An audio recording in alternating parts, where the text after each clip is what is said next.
Two True Chicago Stories. Story number one. Many years ago, Al Capone virtually owned Chicago. Capone wasn't famous for anything heroic. He was notorious for enmeshing the Windy City in everything from bootleg booze and prostitution to murder. Capone had a lawyer named Easy Eddie. He was his lawyer for a very good reason. Eddie was very good. In fact, Eddie's skill at legal maneuvering kept Big Al out of jail for a long time. To show his appreciation, Capone paid him very well.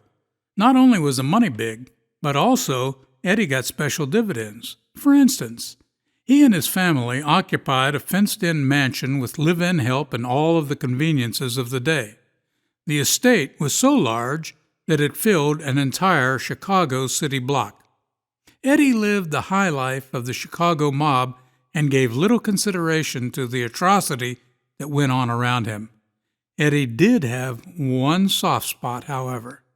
He had a son that he loved dearly. Eddie saw to it that his young son had clothes, cars, and a good education. Nothing was withheld.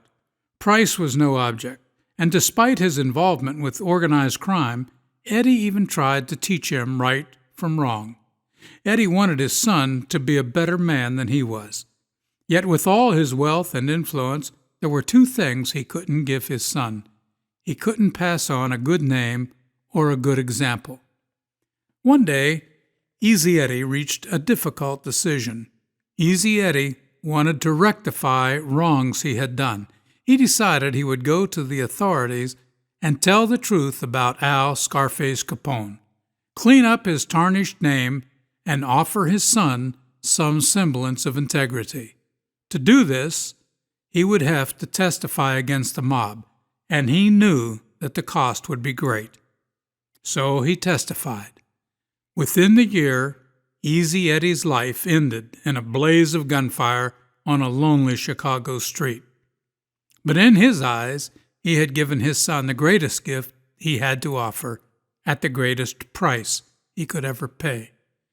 Police removed from his pockets a rosary, a crucifix, a religious medallion, and a poem clipped from a magazine.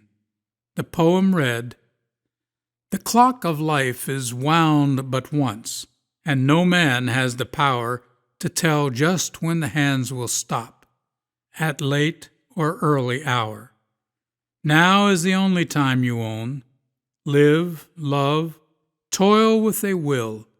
Place no faith in time, for the clock may soon be still."